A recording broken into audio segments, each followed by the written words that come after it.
In my world, I am so grateful to have a network of colleagues around the world sharing from their heart, being authentic, and being an expression of light. So, I have invited Louise Lewis from England to come on today and share a little bit about her journey and helping all of us really connect to doing it our way and finding our voice. So, welcome, Louise. Pleasure to be here Oh, from and we across get the pond. across the pond and we get to also listen to your voice, which I love so much. So this is going to be a win-win-win. Brilliant. So let's start, Louise, a little bit about in 2018, you had a huge awakening and shifting in your life. So I'd like you to share a little bit about that. Yeah, sure. So prior to what I do now, which I'm sure we'll talk about at some point, I was a tax lawyer. And I was imagine the most stereotypical A-type person you could ever hope to meet. Very serious, very hardworking, very organized, very dedicated, very good at my job, but really never enjoyed it. Like I knew that I never enjoyed it and found it all incredibly stressful. And I just labeled myself with I'm just naturally anxious, I'm just a bad sleeper, this is just how I am. And I just kind of thought that's how it was going to be. And a few things came to a head. And in September 2018, my stress levels were off the charts. Like I'd spent a decade as a lawyer stressed, but this was something else. I wasn't sleeping. I would wake up in the morning and I would cry. I was having physical symptoms. I had blood tests for MS, like loads and loads of stuff was going down. And so I took all of my annual leave in one go. So in the UK, sorry, US listeners, we get quite a lot more holiday time than you do. So I had 4 weeks off, and in that 4 weeks just realised that I wasn't okay and was ultimately signed off work with stress by the doctors. And it's interesting when I look back now, because at that point I made a promise to myself. I was like, I am going to do everything that I need to do so that I never feel this bad again. But from this real perfectionistic, I'm never going to do this again and I'm going to do it all perfect the next time. And I deeply, deeply believe that breakdown / burnout / whatever you want to call it was actually the beginning, as you said at the start, of a massive awakening for me. Because I had spent my entire life shut down until that point. Ooh, I'm filled with chills, honey. Absolutely. And it's interesting, 2018. So we know what happened in late 2019 into 2020, right? Do you feel that this was clear? I mean, like a before the COVID came, a pre shakeup of just getting ready to break open completely.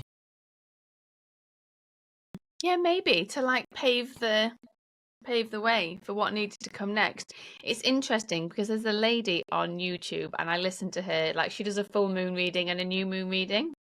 And she always does this really long back thing about things that happen, like planetary alignment. And she always goes back to the start of 2020 for different things that happened.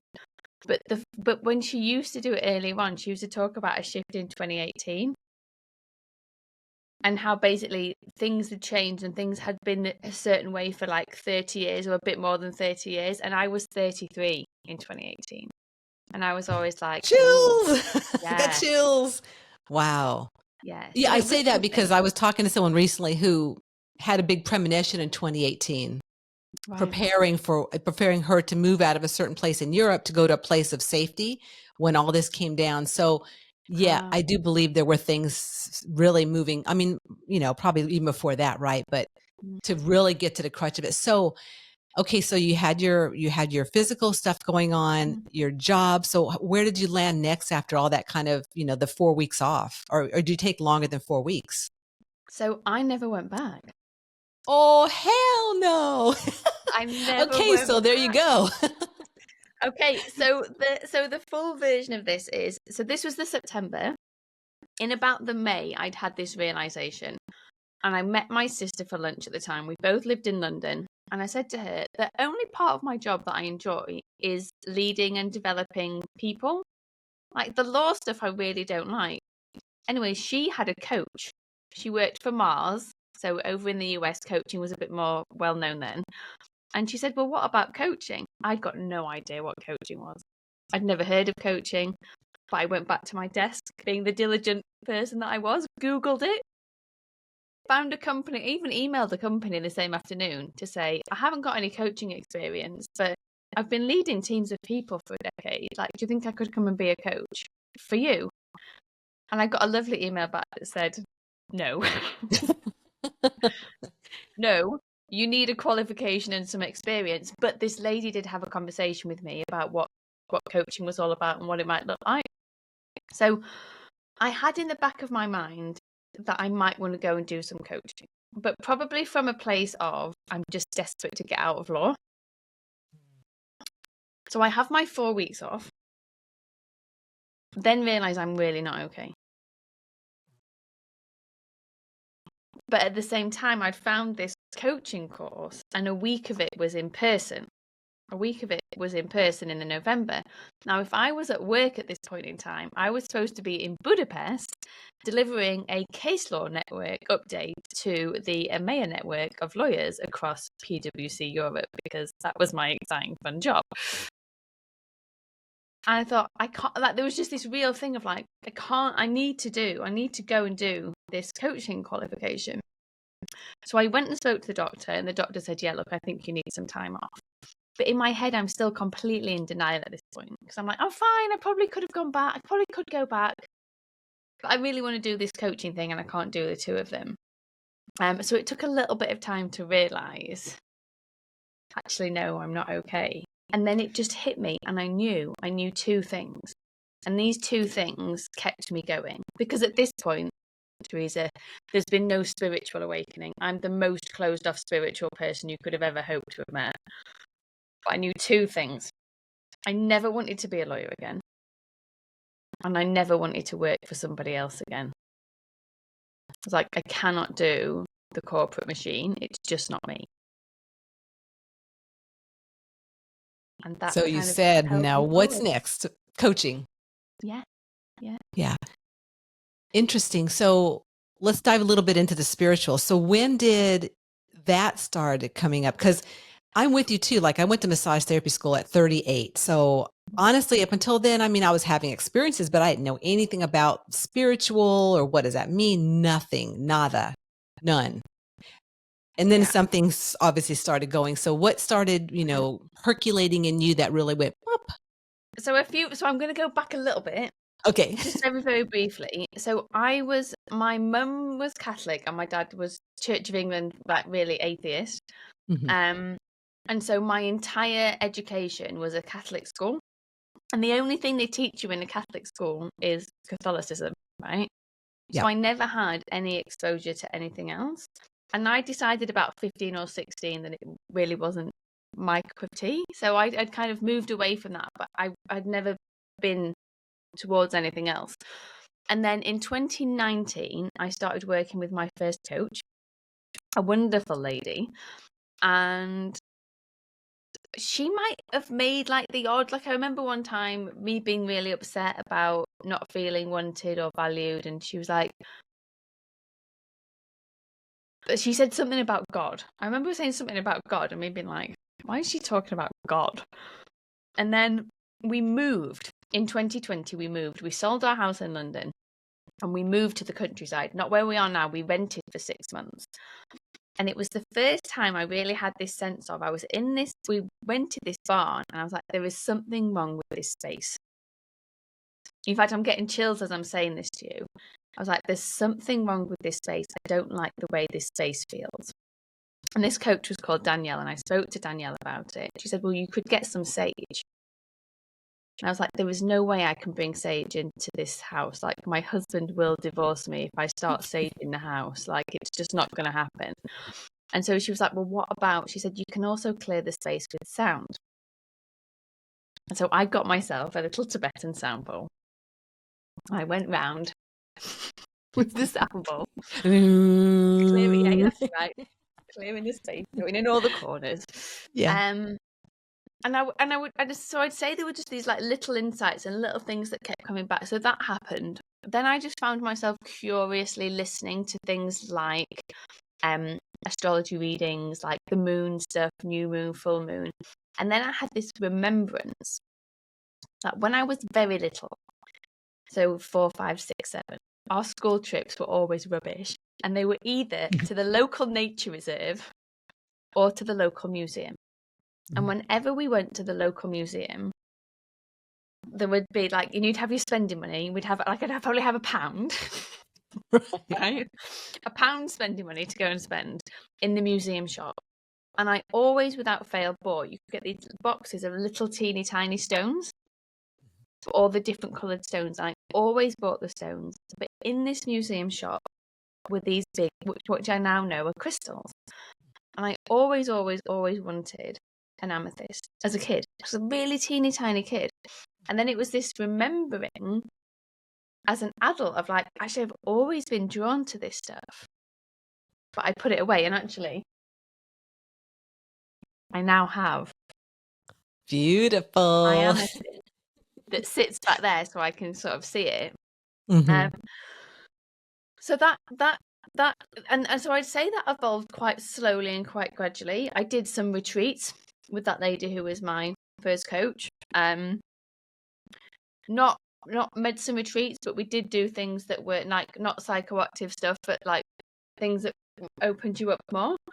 And I just became much more exploratory around things. Like I had Reiki, I did breathwork sessions. I got in, like a client came and bought me a deck of cards one time when she turned up, and it's just sort of leaning in more. And then I noticed things like, I'm going to say this, I'm going to sound like I think I'm Snow White, but animals would come and visit me.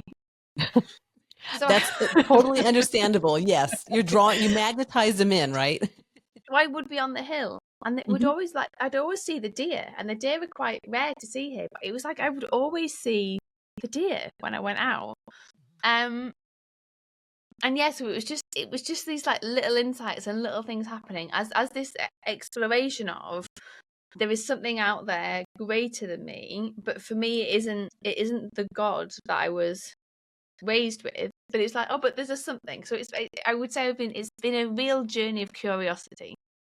Yeah. And that is exactly where all of us start, right? We start with usually Reiki and same with me, the moon cycles, the crystals. It's almost like spirit put all these little sweet things around us to like, to stimulate us and to go, okay, so what has this make me feel now? And then it kind of goes deeper and deeper, which I'm assuming, is that what happened to you? Like there was a deepening?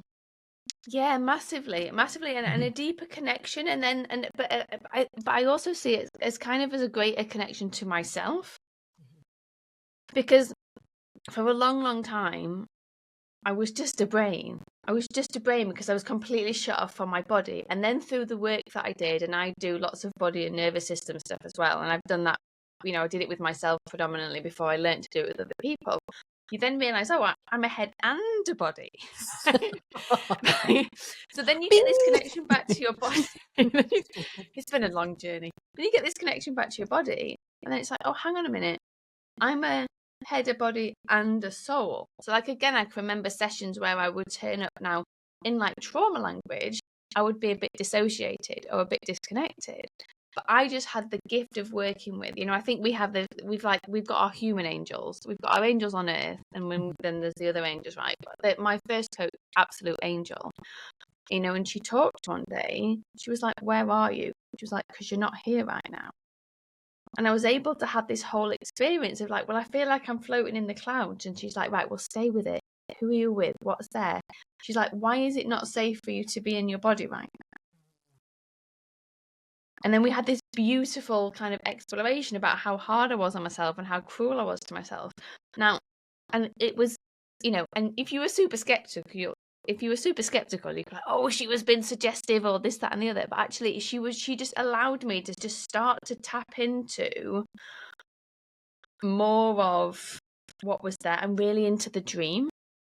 Like we access the subconscious and things through the dream as well. So I'm much more kind of paying attention to my dreams and things. And then also I think it's just about recognizing and kind of harnessing your power and looking for stuff that is easy to dismiss. So we've talked about this, and I know it was actually one of your podcast conversations, but we have had crazy numbers of water leaks in this house. Right. That was way beyond, oh, this is a coincidence and someone just put a pipe in not very well. Yeah. Like, it was like, it's the deep cleanse, everything's getting washed away and we're starting again, even to the point where there was a flood in this office that killed my laptop at the start of this year. Whoa. Yeah. Cleanse. It was like, we're going to come and give you a hand. And the thing I find so interesting is how, you know, it's like these little, well, that's obviously those are not little things, but it's understanding like what's the underneath. Why is this happening? Because like before I got a divorce, I had so many things happen in our previous house. Like one time, literally, Louise, the bathroom was filled with meat flies. Like, you know, they're called meat flies. They're like the biggest flies you've ever seen. And there was like hundreds in our bathroom. And then the front door, we had a glass door and it shattered completely with nothing. They were all in a bunch of, I've also had water leaks. So, you know, and looking back at, I'm so filled with chills saying this, but you know, I wasn't aware completely of what spirit was, you know, what was happening in my house inside of me. Cause it's really a reflection of us, right? Yeah. So whatever your leak is about and you know, that's some big stuff, but really recognizing it and being able to go underneath and go, okay, so spirit, what is this about? You know, how is this affecting what is this whole story? So I know you're married. So how does your partner and husband, how does he deal with, or do you not even go there with this stuff? No, we totally go there. And you know what, Teresa? It's one of the most amazing journeys, right, that we've had, because we go through these. I've got another story to tell you as I go through this. Okay, we go good. through these bumps, right? We go through these bumps where I'm like, this stuff happens, so I explore things. And by the way, I sage every single morning now. So he's just used to the smell of sage in the house.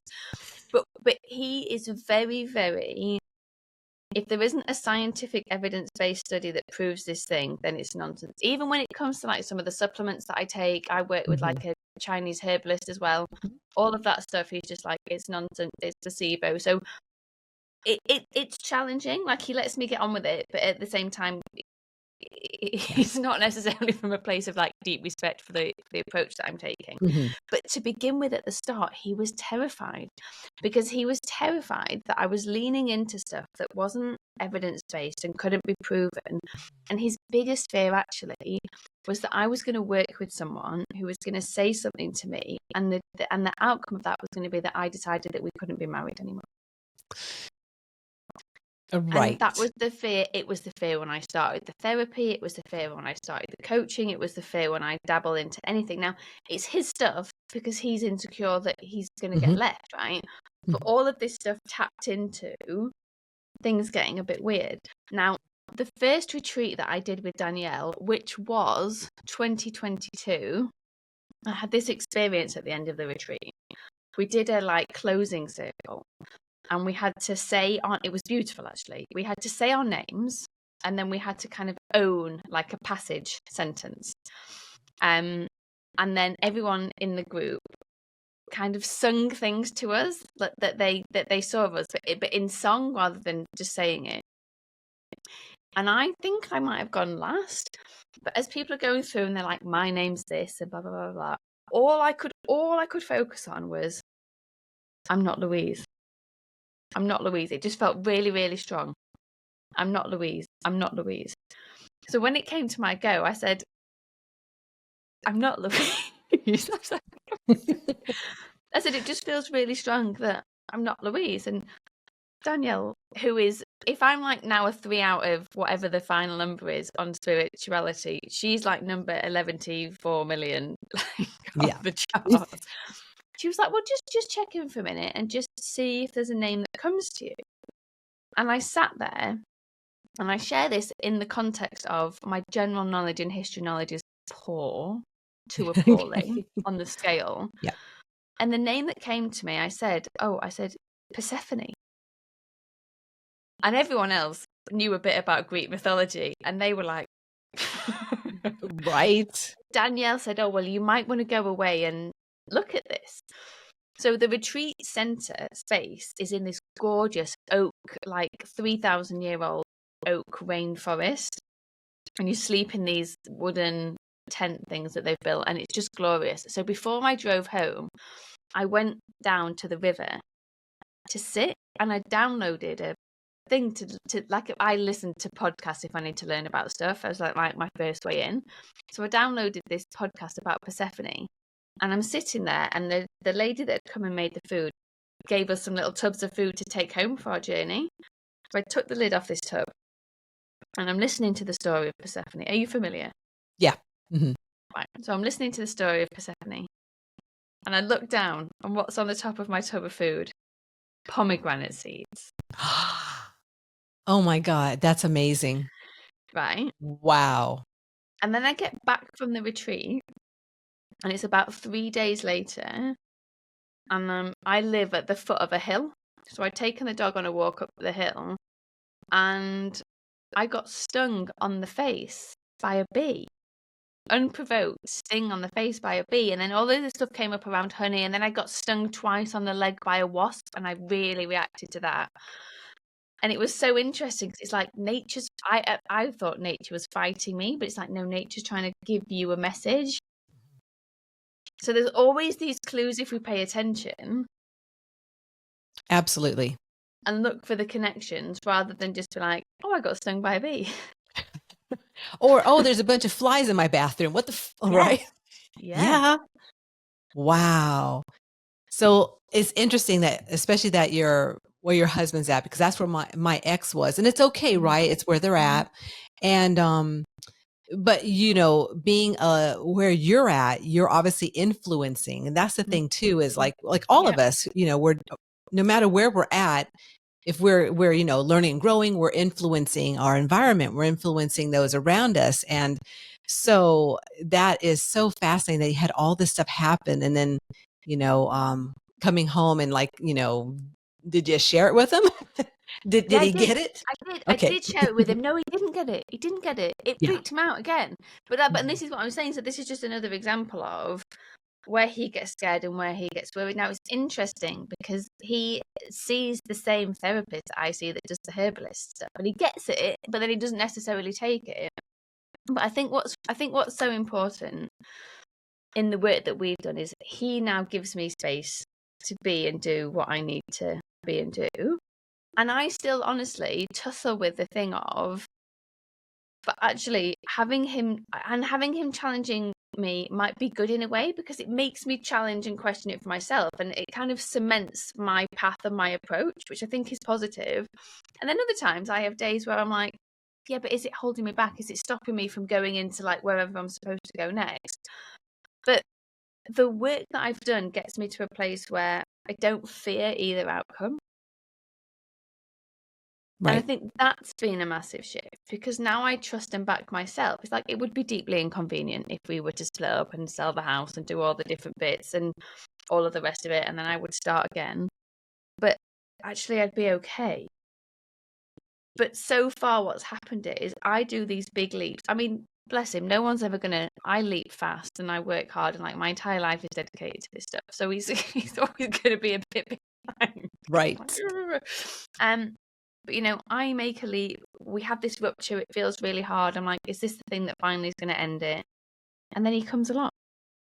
So but it is so challenging when you're in relationship, doing this work, having this path and these changes, because we've been together nearly 17 years. I am not Louise of 17 years ago. Yeah. My marriage ended at 29 years. And my ex said to me one time, real close to the end, is, you know, you're the same person that you were when we married at 20. I'm like, no, I'm not. I mean, so, you know, it's like that's like, it was a reality slap. I'm like, okay. But, you know, I mean, there's a reason why we're all together. There's a reason why we resonate and vibrate to come together and, you know, magnetize the right person for that moment. And, you know, I really think you're in a good place, Louise, with, you know, no matter what it looks like, you know, you're okay with yourself and the situation and who you are and where you're going. And so that's really healthy. Yeah, and it No. feels good. Yeah, perfect. So, okay, here, let's go back a little bit. So, you were a lawyer, hated it, and then you had your 2018 issue and got out of it. So let's move forward to, when did you start recognizing about finding your voice and doing things your own way, and helping and coaching people down that direction for them? Yeah, so I started off still very much in the like lawyer thing. So I started off doing career coaching. And it was as I did the deeper work on myself. I think sometimes people have a great coaching experience and they decide to become coaches. I did it the other way around. And so I'd had this therapist in 2018 when I was first signed off work, and she started to kind of lay the seeds around some dysfunction in my family. She was like, this isn't healthy, this isn't normal, like what's going on? And I think the more I unpicked and the more I unraveled, the more I realized how much I'd been operating under other people's rule books, not just my parents, society. Like, we just get handed down all of this stuff that, if we are just a head floating around because we're not connected to everything else, we just accept, we don't question, we don't look at it. And the more of this stuff I did, the more I realized that helping people at this surface level of, I think I'd like to change my job, completely missed the point, because there was all of this stuff going underneath around not feeling good enough. I work with the perfectionists. I work with the pushers, Teresa, the people that can't switch off. They just push. They go, go, go, go, go, go, go. And there's something driving that push that isn't necessarily that healthy. There's nothing wrong with being ambitious, but if the push has been driven by something that's really unhealthy, then something's got to change. And what I realized is that so many of us have got this definition of success that they're desperately striving to achieve, that it just is not their definition of success, it's somebody else's. And so what they've done is they've lost themselves in the process. They're so they're following this path, but in the path everything's so busy, they don't know who they are, they don't know what they want, they can't access their voice, and they can get to a point where they're like, what the hell am I doing? They think they need to change their job, right? So that's the predominant thing. I hate my job, I need to change it, can you help me decide what I want to do next? But what sits underneath that is, I don't know who I am. I've been trying to do what I think everybody else wants me to do. I abandon myself left, right, and centre to try and make everybody else happy and everybody else okay and everyone else like me. And I want to do it my way, but I don't know how. Or I can't have these difficult conversations. So my husband's called Nat. I know you know this, but just for other people. The conversations that I have with Nat, sometimes they're excruciating. Like, we really go there. We have the difficult conversations. Most of the people I talk to barely communicate with their other halves. Other than if it's like, what am I going to have for dinner? A lot of them have got kids. Like, who's going to pick the kids up? There's no relating. There's no communicating going on, because they're actually terrified that the conflict will result in the end of the relationship. They don't say what they think at work. They don't challenge stuff at work because they're terrified that that will negatively impact their promotion and things. And a lot of people, whether or not they realize it, have spent their entire life suppressed and oppressed. You know, we all know that certain ethnic groups or certain minorities or certain people from certain countries have experienced oppression, but actually all of us have. And a lot of people put it in the like, but I don't get to have a problem with this because I'm not insert, permitted oppressed class here. And so for me, it's about giving everyone a voice and helping everyone get, and I don't mean everyone, but helping people that don't normally fall into those categories get to a place of, actually, this is what I want. This is what's important to me. And now I'm going to do the work so that I feel safe to express that,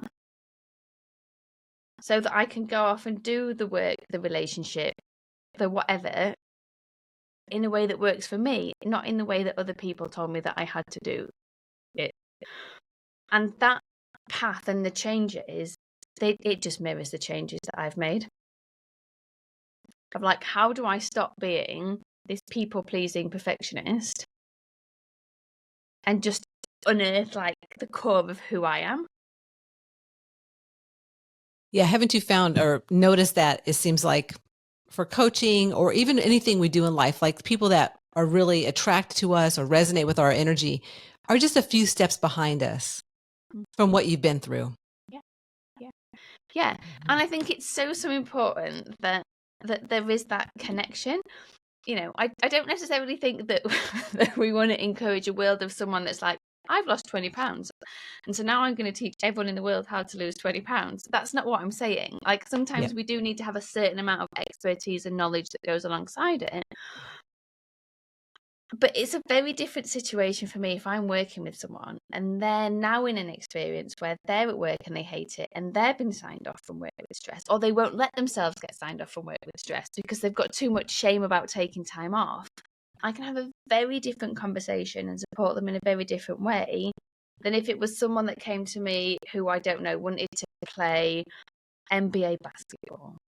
And I'd be like, and I could ask them some coaching questions about it. But you're like, really? I haven't walked that one. Yeah. Yeah. And you're right. So we do attract, like my clients are all a version of me. And they resonate with me and I resonate with them and I learn from them as well. That's the beauty of this stuff. Like you learn so much from the people that you work with too. Absolutely. Yeah. And so myself, I've called my previous self or before I understood more about my energy and how to work with it is a hot energetic mess. So you can understand, Louise, how some people that come to me, especially at fairs next to us, I'm like, damn, that's a previous version of me. So sometimes that's a little, too much in my face, but it is what it is, right? I mean, like, because I've made it through that, just like you've made it through, an unhappy, work environment and really finding who you are and what you want to do. So now you can lead others because you've got that path already paved for what you've done. Yeah. Which is important. And an awful lot of very, very brave decisions have been made along the way. Mm-hmm. And so I haven't shied away from doing the hard things because you asked me before about like my relationship and that and stuff. And at every one of those junctures, every single one of the challenging parts, you have to make a decision. Do I abandon myself to keep the status quo of this because the alternative is going to be uncomfortable? Or do I go into the next thing? Do I go into the next thing? Do I keep leaning in? Because there's infinite layers of that onion. Didn't realize there were going to be so many layers of the onion when I started. I think until the end, Louise. I think until the end, honey. It doesn't.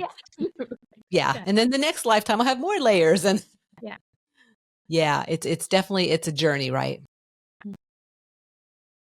Yeah. So let's talk a little bit about what you offer for your coaching, because now everyone, listeners out there, Louise is doing coaching, and so I'd love for her to share a little bit about that and the path you take people on. Yeah. So essentially, it's all about self-trust for me. So we can get to that place of, well, this is who I am, this is what I want, and I'm going to go out there and do it in the world. And so much stuff gets in the way of that. Our conditioning, our past trauma, all of it. And so for me, there's various stages where people can kind of tap in to work with me. But stage one is find your voice. You talked about that. So I do a masterclass each month, and that it focuses on a specific theme each month where people can find it really, really challenging to be who they are and to express themselves. And we work through exercises and things that they can focus on to feel okay to do that. So last month we talked about money and our relationship with money. And then this month, because this is going out in June, we're actually looking at something that we've talked about quite a bit today. How do we do the work and keep doing the work when the people around us are not? Right? Good topic. So there's different themes around that. But essentially it comes down to that conflict between who we are, like our authentic self, and who we think we need to be in order to attach and belong and be part of the tribe. And so that's kind of step one. How do we discover that and create that thing so we can actually advocate for ourselves? And then and I won't go through everything, but then the big thing is the membership, which is Your Way. And so Your Way really is for the people who are in that space of, I can see there's a whole onion here. I recognize I'm never going to get to the core of the onion, because it doesn't matter how many layers I peel, more will appear. But actually, I don't just want to peel off the outer layer so that I feel okay. I want to keep peeling. I want to keep peeling. I want to really know myself. I want to really dive into this stuff. I want to really get the most out of my relationships. I want to really maximize my health. And so there is a 12-month membership where we go into that and we dive into all the different facets that you need to look at in order to truly, truly have, like, not unstoppable self-trust, because sometimes the self-trust will waver, right? But a real strong core sense of self-trust and self-worth and all the different facets that work through that. And that is my Your Way membership, which is my baby. She's like, I own that. It's my baby, and I'll share it with the world, please. Yes. Well, it's been so wonderful, Louise, having you on today. And because, like I started the conversation today with saying that, I'm so grateful for the connections that I have around the world. I mean, just like you, we've got connections in Australia, New Zealand, Malaysia, Europe, Africa. I mean, it's amazing nowadays where we can connect with people. And I love to share other colleagues like yourself who are really passionate about what you're doing, sharing authentically, and you know what, honestly, just fucking showing up. I mean, really, Louise, that's the bottom line, right? Because that's number one, is showing up. Because there's a lot of people that aren't ready to show up, and that's okay, because you'll work with the ones that are ready to show up. Yeah. So I'd like to ask you just one, was there something last, thing you'd like to share with the listeners today as we round up this beautiful episode? I think, yes, I would. Do it your way, Louise. I'm going to do it my way. Damn it, do it your way. Do it my way. I mean, if you're not watching this on YouTube, you've missed out. So go back and watch it on YouTube. She did a British jig. With the shoulder. There you go, girl. It can be so challenging to do this stuff. Like, if you're listening to Teresa's podcast, you're already a little bit spiritually curious, right? And so my one nugget for everyone is to, as much as you possibly can, follow the nudges and follow where life is trying to lead you. Because the more you pay attention to that and feeling where life is trying to lead you, not what your brain tells you you're meant to do next, the more that you can lean into, where is life trying to lead me? What feels good? What doesn't feel good? Oh, I'm going to test this out. No, something like this isn't quite right. Let me try something else. The more you do that, the more you will find your creative flow, your joy, the thing that you're here to do, the inner strength that you need to go and do it all your way.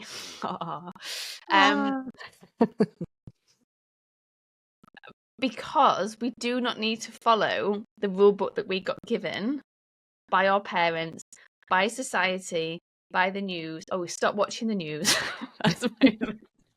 Turn it off. And as hard as it might feel, it's completely possible and it's completely worth it.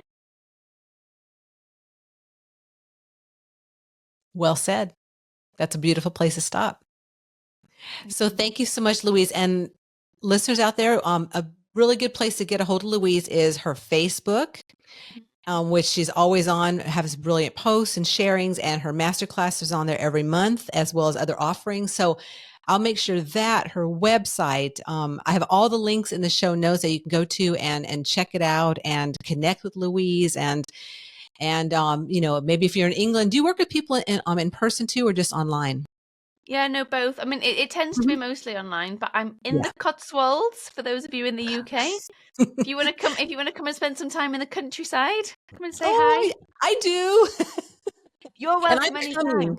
I'm so coming. It's a matter of time. I'm so coming. So, Thank you again, Louise, so much for coming on today. I really, really appreciate it. And again, listeners, please check out the show notes where you'll find all the information to connect with Louise and her beautiful offerings and finding your voice. So until next time, a different place, just remember that life is too short to not be enthusiastic about your unique journey. Hey everyone, for a spiritual perspective that you won't find anywhere else but right here, please make sure you subscribe.